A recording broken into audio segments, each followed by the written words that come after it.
Nós chegamos num capítulo crucial da carta de Miqueias. Isso porque até agora nós temos visto muito julgamento. Nós estamos falando, lembra? O tema da série é a restauração, a perfeita restauração que Miqueias traz. E até agora nós falamos sobre julgamento, capítulo 1, o julgamento que vem para nós aqui. Vou pegar aqui, você não quer aparecer ali, eu sei disso. E proibido de aparecer. Eu sei também, não tem problema. O Dulce é famoso por tabela. Aliás, tem muita gente que assiste as pregações e fala para mim, já só assisto por causa daquele carinho que aparece de vez em quando. É o carinho do canal. Ele faz uma ponta, né, de vez em quando. Eu lembro quando eu era criança, eu assistia o desenho do He-Man. E aí no final do desenho você tinha que achar onde que apareceu o bonequinho no desenho inteiro. É um bichinho que tinha assim, não sei se. Então no final você tinha que falar, e aí, alguém conseguiu ver no desenho inteiro onde que apareceu, né? Em algum momento aparecia o bichinho. Então é a mesma coisa da mensagem. Você assiste lá no YouTube, em algum momento o Du aparece. Aí você tem que depois colocar lá os minutos, onde que o Du aparece no mensagem. Brincadeira. Eu até perdi onde eu estava essa pregação. Intervenção me desconcentrou. Capítulo crucial. O capítulo crucial de Miqueias, que é o capítulo 4, porque até agora nós falamos sobre julgamento. Para vivermos a restauração, nós falamos no capítulo 1, né, da necessidade de entender que Deus julga, que Deus não está alheio a tudo que acontece. Mas lembra o capítulo 1 escrito para o reino do norte, e aí o reino do sul, que é para quem realmente Miqueias agora começa a escrever, olhando para tudo isso, tem que entender que o julgamento não é para o outro, mas o julgamento começa com a minha vida, né? Começa comigo. A nossa tendência é sempre falar, né? O Brasil está ruim por causa de fulano de tal que está ruim, por causa de não sei o que está mal, por que não sei o que está ruim, meu trabalho está ruim por causa do outro, minha família está ruim por causa do outro. É sempre pensando no outro que merece o julgamento de Deus. E capítulo 2 vem para dizer que calma, os outros merecem, mas olhe também para o que está acontecendo na sua vida. E o Reino do Sul é convocado a olhar aquilo que eles estavam fazendo. Especialmente, avançando no capítulo 3, a liderança, composta pelo rei, pelos sacerdotes e pelos profetas, que Miqueias não economiza palavras para julgar aquilo que eles estavam fazendo de errado. Agora o capítulo 4, não só por estar no meio, né, Miqueias são 7 capítulos, ele é crucial, mas por apresentar finalmente uma palavra de consolo, de alívio e de restauração para o povo de Israel. Agora vocês vão perceber que até aqui, Miqueias disse, vai vir o cativeiro babilônico. E quando a gente olha na história, veio o cativeiro babilônico. Vocês são tirados da sua terra. A gente olha para a história, eles foram tirados da sua terra. Mas quando a gente olha para o capítulo 4, essa promessa de restauração, a gente olha para a história, e a grande questão que nos é levantada é, se tudo se cumpriu literalmente, cadê o cumprimento desse capítulo 4? Cadê essa promessa que é feita para o povo de Israel? E eu vou tentar explicar isso para vocês na medida em que nós lemos todo este capítulo 4. Dá uma olhada então no versículo 1. Miqueias capítulo 4, versículo 1 diz assim: nos últimos dias acontecerá que o monte do templo do Senhor será estabelecido como o principal entre os montes, e se elevará acima das colinas, e os povos a ele correrão. Muitas nações virão dizendo: venham, subamos ao monte do Senhor, ao templo do Deus de Jacó. Ele nos ensinará os seus caminhos, para que andemos nas suas veredas. Pois a lei virá de Sião, a palavra do Senhor de Jerusalém. Ele julgará entre muitos povos e resolverá contendas entre nações poderosas e distantes. Das suas espadas farão arados, e das suas lanças foices. Nenhuma nação erguerá espada contra outra, e não aprenderão mais a guerra. Todo homem poderá sentar-se debaixo da sua videira e debaixo da sua figueira, e ninguém o incomodará. Pois assim falou o Senhor dos Exércitos, pois todas as nações andam, cada uma em nome dos seus deuses. Mas nós andaremos em nome do Senhor, o nosso Deus, para todo o sempre. Até aqui por enquanto, depois nós veremos o final do capítulo 4, né? Do versículo 6 até o versículo 13.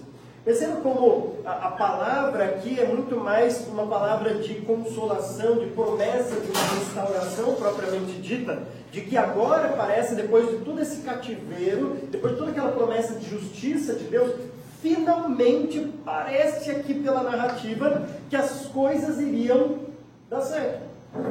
Israel ia voltar a ser o centro, a potência, a nação que era antes, nos tempos áureos de Davi e Salomão. Parece que Israel, depois desse cativeiro, ia voltar a ser, como a profecia diria, né? Vou te colocar como cabeça e não como cauda. Parece que a nação de Israel ia voltar a ter um protagonismo. Mas se você gosta de história, depois do cativeiro babilônico, Israel volta para a sua terra, mas nunca mais volta a ser o mesmo. Ao invés de ter um protagonismo, eles viram mais uma vez um povo vassalo, um povo invadido pelos medos, pelos persas, depois pelo Império Grego, e a gente chega para o Novo Testamento e eles estão dominados pelo Império Romano. Cadê essa promessa? A promessa dizia que não ia ter mais guerra, e nós vemos a história lá contida no livro dos Macabeus, de Israel tendo que, naquela revolta dos Macabeus, os Macabeus tendo que invadir e resgatar o povo depois daquela profanação que foi feita no templo. Cadê essa promessa? Até então nós olhamos para as profecias e de fato Israel foi para a Babilônia, as profecias estavam corretas, mas cadê essa promessa de restauração para Israel que estava tendo aqui? Como eu vou explicar tudo isso? Mas isso fez com que muitos judeus começasse um movimento, mais ou menos no 2º século antes de Cristo, o período que nós chamamos do Segundo Templo, são os judeus do Segundo Templo. E esse período foi o período em que alguns estudiosos judaicos olharam para as profecias e, diante da realidade, começaram a interpretar o texto de uma maneira mais alegorizada. Porque se isso daqui não se cumpriu, a grande resposta, a pergunta que o povo tinha para eles é: e aí, a profecia falhou? E aí eles começaram, envolvidos, influenciados pela cultura grega que estava dominando aquela época, começaram a espiritualizar aquilo. Falaram, não era bem isso que o texto queria dizer. Então, você pega Filo de Alexandria, você pega esses primeiro intérpretes judaicos, né? Filo já é quase próximo a Jesus ali mesmo, mas você pega alguns antes dele, eles começaram a espiritualizar essas profecias de retorno, de restauração do cativeiro. O cristianismo não ficou isento disso, tanto é que logo no começo da história da igreja, a escola de Alexandria, que era a grande escola de alegorização, ganha proeminência e começa a seguir essa linha de interpretar o texto alegoricamente, uma vez que isso daqui não aconteceu. Agora, a gente não precisa ficar desculpando o texto, desculpando, ajudando a profecia. A gente não precisa ficar assim, calma, a profecia não aconteceu, mas é por causa disso. A gente não precisa ficar fazendo isso. Isso se a gente entender que, seguindo o padrão de interpretação aqui, por enquanto, Miqueias está falando de uma coisa literal. O povo foi para o cativeiro babilônico. Não teria motivo nenhum ele mudar o seu jeito de escrever para uma coisa, agora uma linguagem alegórica. Ele continua falando literalmente. A grande questão que esses judeus esqueceram na sua interpretação, e que a escola de Alexandria deixou para trás também, é aquilo que, se você gosta e quer investigar, é aquilo que o Roy Zucker, um autor americano da escola de Dallas, escreve no seu livro A Interpretação Bíblica, que toda profecia bíblica tem uma lei de dupla referência. Então, ao mesmo tempo que alguns elementos dessa profecia estão referindo-se àquele momento, outros, parece que quando você lê, extrapola aquilo, de maneira que quase pede realmente uma coisa mais ampla lá para frente. Por exemplo, isso não só acontece só no Antigo Testamento, lá em Mateus 24, quando Jesus está falando a respeito daquela profecia, ele fala, não vai ficar pedra sobre pedra, e ele começa a descrever aquilo, e a descrição parece que soa 70 depois de Cristo, a destruição de Jerusalém.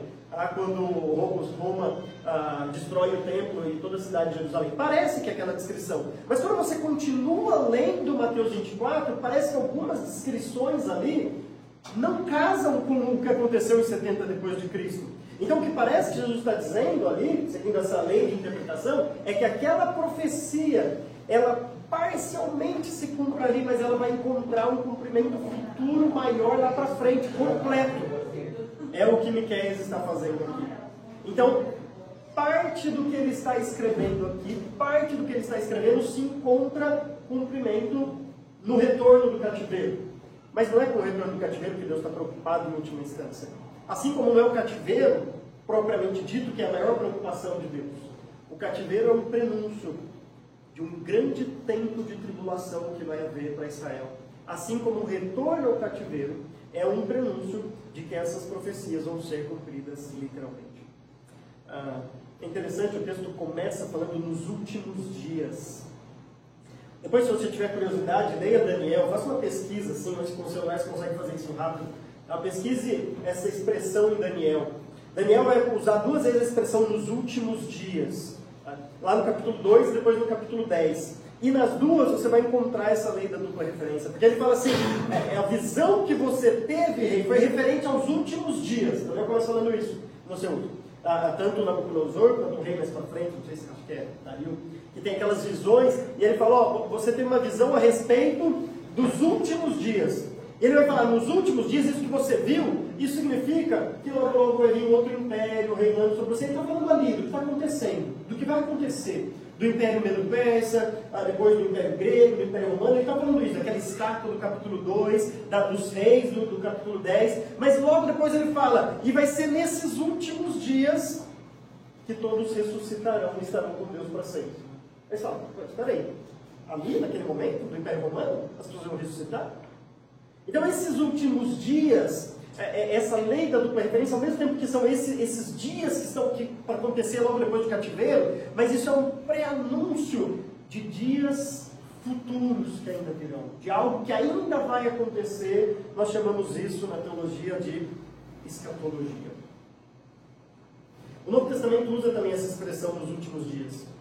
E interessante, engraçado, às vezes se referindo ao tempo que estava passando ali, às vezes se referindo a um futuro que ainda não chegou. Então, às vezes, Paulo dizia, nos últimos dias, os homens serão maus. Não quer dizer que os homens serão maus só lá no finalzinho da época. Os homens são maus, sempre foi mal, desde Gênesis 3. Os últimos dias foram inaugurados com a vinda de Jesus Cristo. Mas, às vezes, o texto bíblico diz, lá no último dia, nos últimos dias, e aí tem algumas profecias falando para isso. Depois pode dar uma lida em Lucas, por exemplo, quando Jesus vai usar muito essa expressão nos últimos dias, se referindo ao retorno dele. Então é isso que Miqueias está dizendo. Então ele está falando que nestes últimos dias acontecerá que o monte do templo do Senhor será estabelecido como principal entre os montes e se elevará acima das colinas, e os povos a ele acorrerão.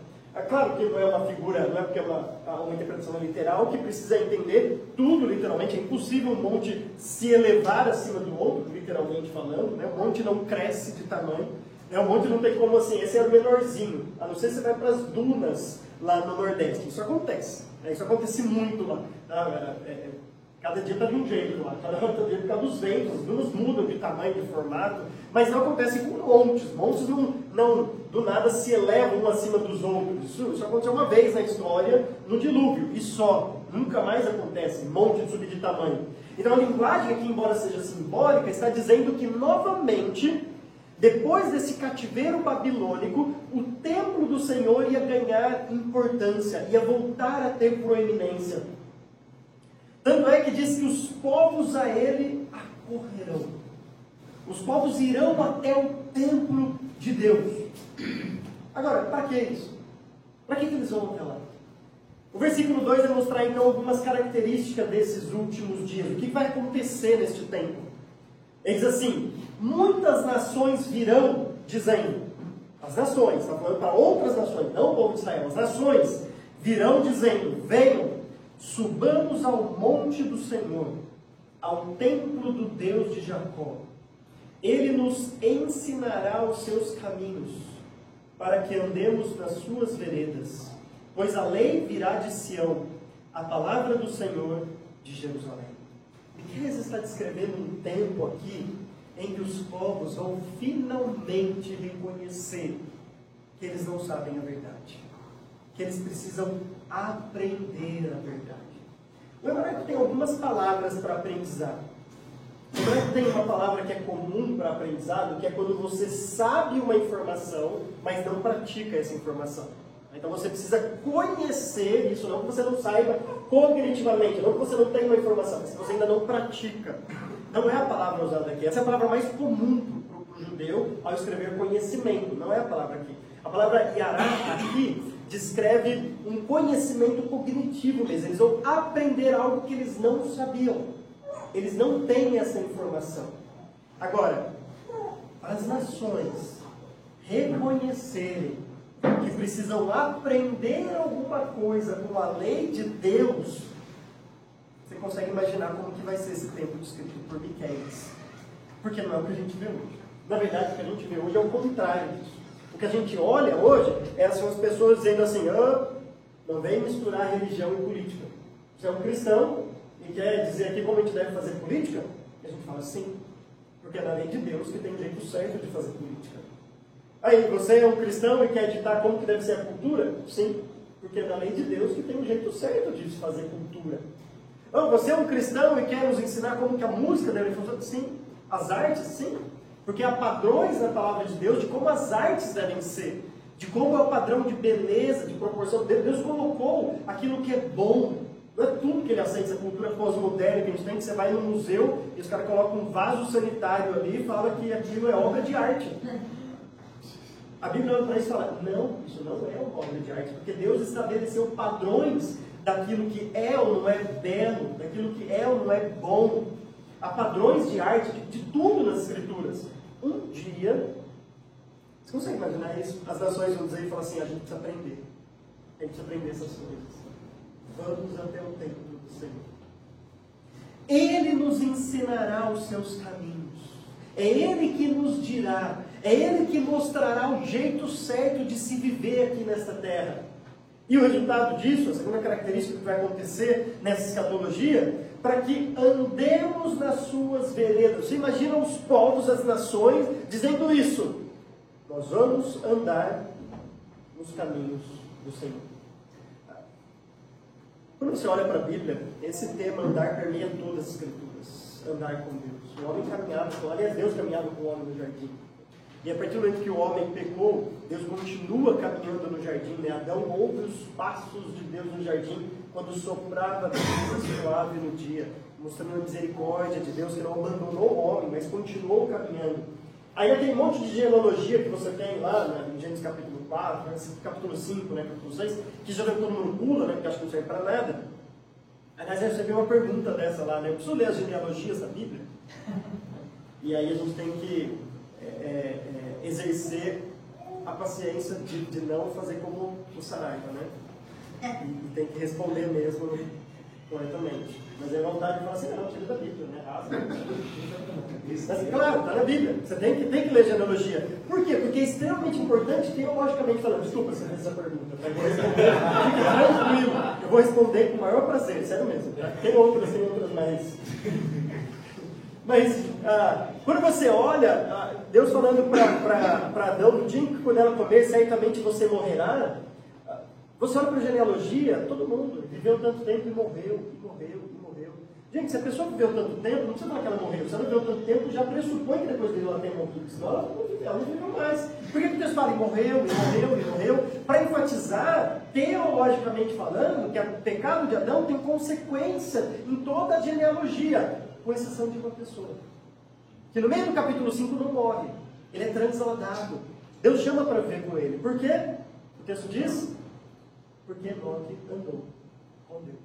A gente descobre que andar com Deus é a chave para ter uma vida diferente. Abraão é chamado para andar com Deus. A gente tem esse tema permeando todo o Antigo Testamento e todo o Novo Testamento. Paulo fala isso. Nós somos criação de Deus, recriadas em Cristo Jesus, para andarmos, para caminharmos em boas obras, as quais Deus de antemão preparou para que só, a palavra que ele usa é essa, caminhar sobre elas. Nós somos chamados para caminhar com Deus. São um dos grandes temas que permeiam as Escrituras. O que Deus está dizendo aqui é que não é só a nação de Israel, não é só o povo de Deus que vai fazer isso. As nações chegarão até o templo e falam assim, a gente precisa aprender.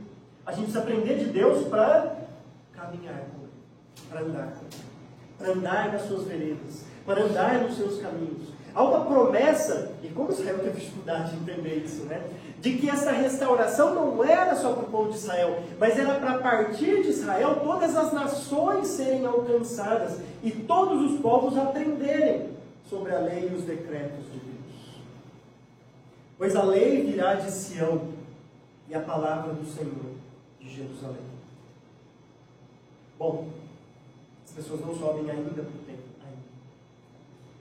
Terceira característica no versículo 3 desse tempo de escatologia: ele julgará entre muitos povos e resolverá contendas entre nações poderosas e distantes. Você já pensou? O presidente dos Estados Unidos, pedindo uma conferência com o presidente lá da Rússia, e quem sabe também com o da Coreia do Norte. Presidente, né? Enfim, o cara que manda lá. E dizendo assim: vamos ter uma consulta com o Senhor para saber como nós resolvemos os nossos problemas diplomáticos aqui nesta terra. O texto está dizendo que Yahweh, esse Senhor aqui, Deus, vai julgar as contendas das nações.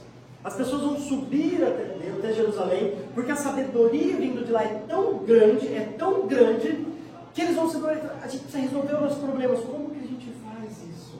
Como que a gente faz essas coisas? Se você dá uma olhada depois para Atos, capítulo 17, versículo 31, o texto vai dizer assim, que Deus estabeleceu um dia, veja bem, não era aquele dia, é um dia mais para frente, um dia em que Jesus Cristo, ele, né, mas fala a respeito de Jesus Cristo no contexto, irá julgar o mundo com justiça. Estabeleceu um homem para julgar naquele dia o mundo com justiça, e deu provas disso, ressuscitando dentre os mortos. Você fala, Deus não está julgando ainda as nações.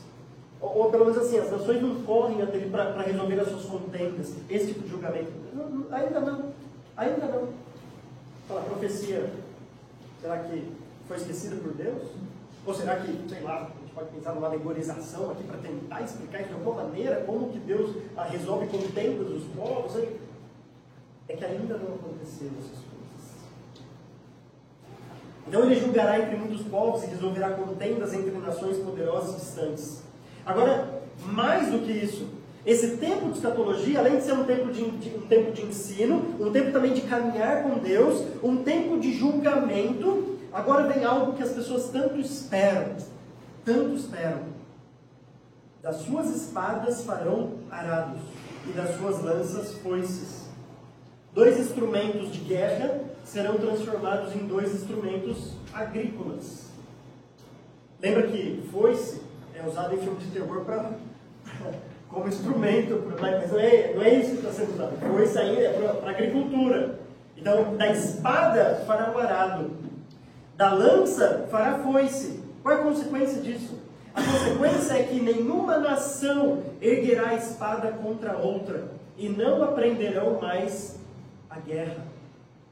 Todo homem poderá sentar-se debaixo da sua videira e debaixo da sua figueira, e ninguém o incomodará, pois assim falou o Senhor dos Exércitos. Faça um teste essa semana. Bom, não faça, mas se você quiser fazer, faça, né? Pega o seu celular, o smartphone ali, o smartphone, caminha por Ribeirão, para lá no centro, no coreto, no banco da praça, deita naquele coreto, né? Senta no banco ali, relaxa um pouco, fecha seu olho, deixa o celular no seu colo, relaxa um pouco. Fique tranquilo. Fica tranquilo. Você pode até pegar no sono. Bom, vocês sabem o que vai acontecer com o celular, né? Não precisa nem pegar no sono, né? Você não precisa nem sentar no coreto, você andar com ele na mão, às vezes é perigoso. O texto está dizendo que você vai poder fazer isso tranquilamente. Talvez você vai sentar debaixo de uma árvore, de uma videira, mas você vai poder viver tranquilo aqui neste mundo, porque não vai mais haver guerra. Não vai mais haver uma nação levantando-se contra outra nação. E a gente pergunta, cadê esse tempo? Cadê esse tempo? Porque o que Jesus fala em Mateus 24 é o contrário disso. Jesus fala, uma nação se levantará contra a nação, haverá guerras e rumores de guerra. Aí você fala, então cadê este tempo? Calma, ele ainda vai chegar. Versículo 5, então, ele diz, mas todas as nações andam. Perceba como a tônica do texto é, as nações irão andar até Deus, né? Eles irão para o templo para aprender como anda. Agora, o que Miqueias está fazendo é uma observação a respeito do presente. Ele está dizendo, pois todas as nações andam, por enquanto, cada uma em nome dos seus deuses. Mas nós andaremos em nome do Senhor, nosso Deus, para todo o sempre. Então, uma convocação de Miqueias aqui, para que a gente já faça aquilo que na escatologia nós faremos. Quase sem opção. Quase sem opção. Lá todo mundo fará a vontade de Deus, mas nós já temos o privilégio de fazer isso agora. Enquanto as nações ainda andam, cada um em nome dos seus deuses, enquanto os povos aí estão andando, cada um em nome do seu Deus, e até o ateu está fazendo isso, porque ele acha que não adora ninguém, ele acha que ele é um ateu que não adora ninguém, ele acha, mas todo homem foi feito um ser adorador por Deus. Todo mundo adora alguma coisa, ou alguém, ou algo, ou um ser. Todo mundo adora. Enquanto cada um adora ou a si mesmo, ou os outros, ou coisas, ou qualquer coisa, até o seu orgulho, Miqueias está dizendo, nós andaremos em nome do Senhor, nosso Deus, para todo o sempre. Então essa escatologia, a primeira característica que ele mostra aqui, é que nessa escatologia vão ser desenvolvidos esses 4 temas: ensino, andar nos caminhos de Deus. Vai ter um tempo de julgamento de Deus sobre essa terra, mas também um tempo de paz, como nunca houve nesta vida. Mais ou menos no início do século XX, final do século XIX, início do século XX, estava surgindo no âmbito teológico, ou pelo menos assim, reavivando uma doutrina chamada pós-milenismo. Essa doutrina dizia, ou diz ainda, tem alguns que ainda creem nisso, que a igreja ia melhorar o mundo cada vez mais. E quando a igreja melhorasse muito o mundo, Jesus Cristo ia voltar. E sabe o que foi o grande calcanhar de Aquiles dessa doutrina? 1914 e depois 1938.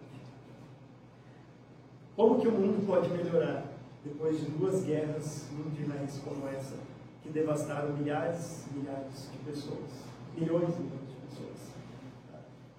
E depois dessas 2 grandes guerras, quase todo mundo tinha vergonha de dizer que era pós-milenista naquela época. Pensando assim, como que as coisas estão melhorando? Parece que estão cada vez mais piorando e se degradando. Hoje em dia tem outro que está querendo voltar para isso.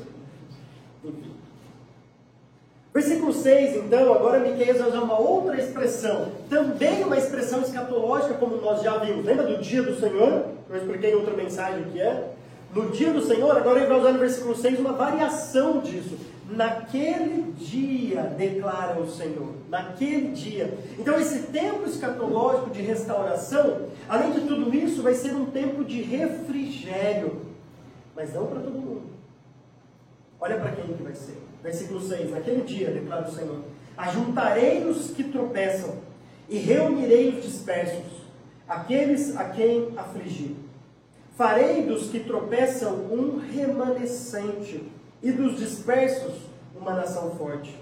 O Senhor reinará sobre eles no monte Sião, daquele dia em diante e para sempre.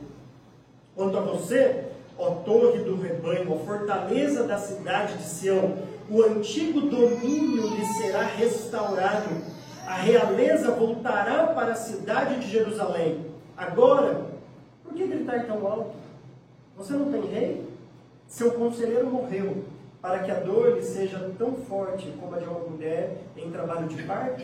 Contorça-se em agonia, ó povo da cidade de Sião, como a mulher em trabalho de parto.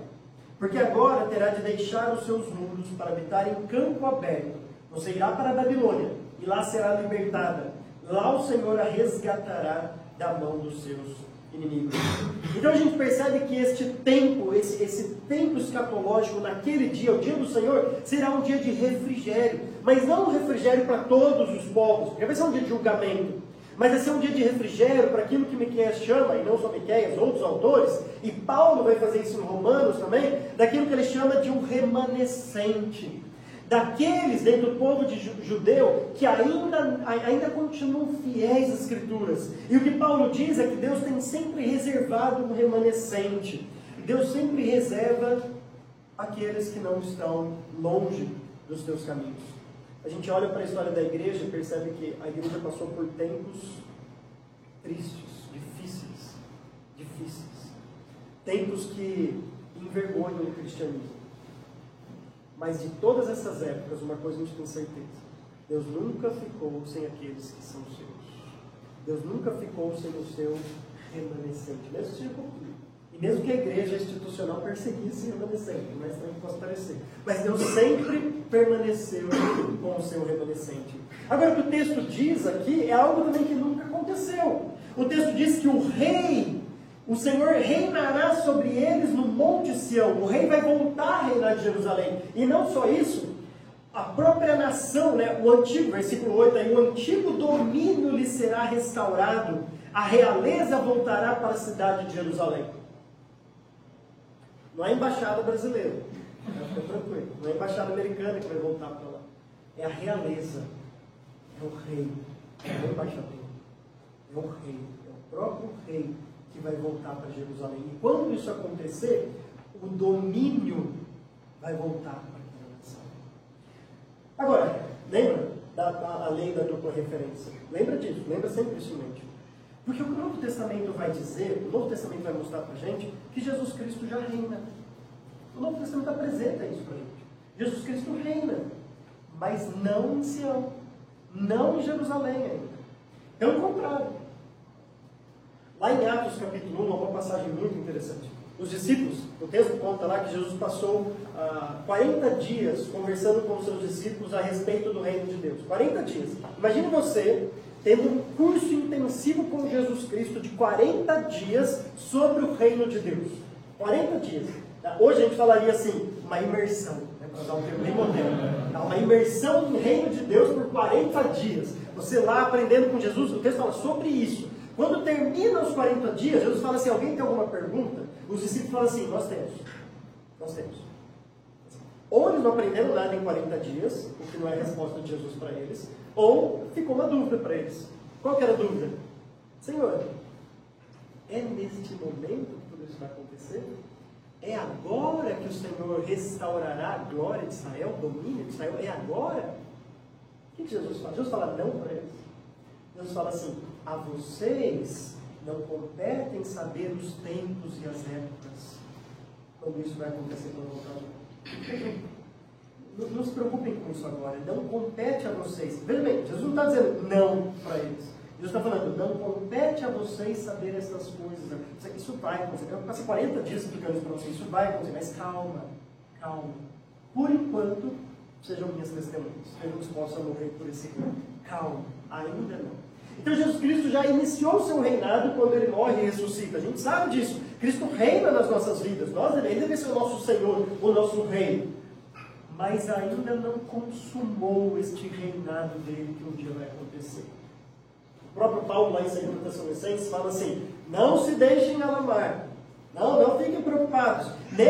Alguns estão dizendo assim, que até eu escrevi isso. Não foi eu que escrevi, não. O dia do Senhor ainda não chegou. O dia do Senhor ainda não veio. Alguns estão dizendo isso. Então esse dia, naquele dia, não é só o retorno do cativeiro babilônico, não é só a morte e a ressurreição de Jesus, eu não estou menosprezando, pelo contrário, é o ápice de todo o plano da redenção, mas é algo lá para frente que nós aguardamos. Esta é a verdadeira restauração. É isso que nós estamos aguardando. O que Miqueias está dizendo aqui é o que Jesus fez lá com os discípulos. Não é falar, não, o retorno ao cativeiro não é importante. Claro que não, o retorno ao cativeiro é importante. Deus está prometendo um retorno ao cativeiro. Deus está prometendo uma continuidade do povo depois do cativeiro. Mas o que Miqueias está querendo dizer aqui, o que Deus está mostrando para ele de Miqueias é, não se prendam a este retorno, porque isso não é a restauração. Isso só pré-anuncia a verdadeira restauração que vai acontecer lá para frente. Isso é só um prenúncio, um vislumbre do que Deus tem guardado na escatologia. Agora, Miqueias fala que vocês vão ter que se contorcer como uma mulher em dor de parto, porque às vezes o cativeiro é necessário para polir as nossas vidas, para moldar o nosso caráter. Às vezes, para viver uma restauração como Deus tem prometido, um cativeiro é necessário. Agora veja, não é um cativeiro que vai dizimar o povo, pelo contrário, o próprio texto está prometendo, você irá para a Babilônia e lá será libertada. Lá o Senhor a resgatará das mãos dos seus inimigos. Deus está prometendo uma restauração. Você vai ser tirado com o povo de Deus lá de Babilônia. Mas essa não é a verdadeira restauração. Isso não é o fim. Não é porque você saiu do cativeiro que agora os seus problemas estão todos resolvidos. A gente pensa nas dificuldades que a gente sofre em nossas vidas. E nós sabemos que elas são necessárias. Nós sabemos que nós precisamos disso de vez em quando, para moldar o nosso caráter.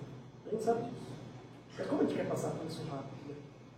E como que parece, quando a gente está no meio da dificuldade, você passar por aquilo é a resolução de todos os seus problemas, até que você tem mais uma dificuldade. Quando você está com problema de saúde, nem que seja uma gripe, né, alguma coisa assim, não aquela gripe.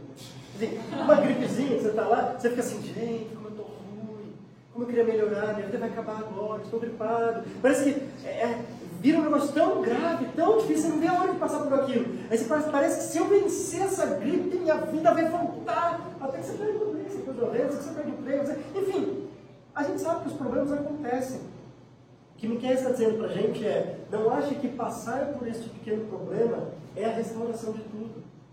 A restauração de tudo só vai acontecer na escatologia, quando Deus nos restaurar. Para terminar o texto, versículo 11 até o versículo 13. Mas agora, muitas nações estão reunidas contra você. Elas dizem que Sião seja profanada e que isso aconteça diante dos nossos olhos. Mas elas não conhecem os pensamentos do Senhor. Não compreendem o plano daquele que as junta como feixes para a eira. Levante-se e debule, ó cidade de Sião, pois eu darei a você chifres de ferro e cascos de bronze, para despedaçar muitas nações. Você consagrará ao Senhor, ao soberano de toda a terra, os ganhos ilícitos e a riqueza delas. Então o que o texto está mostrando aqui, como eu disse no começo dessa reunião, é que essa mensagem de Miqueias não era só voltada para a nação de Israel, e o que a escatologia vai mostrar para a gente é que no fim das contas, Deus governa sobre tudo e todos e sobre todas as nações, embora elas não saibam disso ainda. O texto diz que as nações vão cercar Israel, como cercaram aqui no cativeiro, e iam dominar, mas Deus está dizendo, elas não sabem os planos de Deus. Babilônia achava que aquilo lá, eles estavam por cima, né, por cima da carne seca. Agora eu estou aqui conquistando Israel, uma nação forte aqui, agora nada nos detém. Mas eles não conhecem os planos de Deus. Eles não sabiam de fato os propósitos, os pensamentos do Senhor, como diz o versículo 12. E aí, mais uma vez, vem uma profecia que a gente fala, cadê? Isso ainda não se cumpriu. O texto fala de um lugar chamado Eira. É um lugar onde era usado, acho que se usa até hoje, né? Onde era colocado os alimentos que precisavam ser debulhados. Por exemplo, os trigos, né? Os feixes de trigos eram colocados ali. E Lucas vai usar essa expressão, vai dizer que Jesus vem com a sua pá para debulhar. Esse julgamento que Jesus vem fazer para debulhar, para separar realmente o joio do trigo, né? Para queimar o joio e restaurar o trigo e trazer para si o trigo. Mas nessa eira, as nações vão ser colocadas como feixes. E aí o texto fala assim, vem Sião, vem debulhar essas nações. A nação de Israel vai ser responsável por isso. O domínio da nação de Israel vai ser reestabelecido. Agora, para que tudo isso aconteça, é necessário um momento de purificação, de dificuldade para o povo. Então, como eu disse, o cativeiro babilônico é um prenúncio de um tempo chamado tribulação, em que Israel passará por um grande polir de Deus. Deus vai tratar com aquela nação novamente. E eles vão voltar a ser povo de Deus. Mas depois disso, e de lá para sempre, Deus então vai reinar novamente aqui nessa terra, trazendo aquilo que nós tanto aguardamos, um tempo de paz, um tempo de prosperidade, um tempo de viver aquilo que Deus projetou para o ser humano, um tempo em que a vontade dele vai ser sempre realizada, porque Ele próprio vai estar aqui, garantindo que isso seja realizado. Mas para isso acontecer é necessário um tempo de purificação. Miqueias está trazendo então essa restauração. Mas eu não sei, muitos judeus do segundo século, ao ler isso, começaram a questionar isso. Cadê tudo isso daqui? E eu espero que a gente não questione também. Eu espero que você não pense assim, tá, eu estou passando por dificuldade, mas cadê a restauração da minha vida?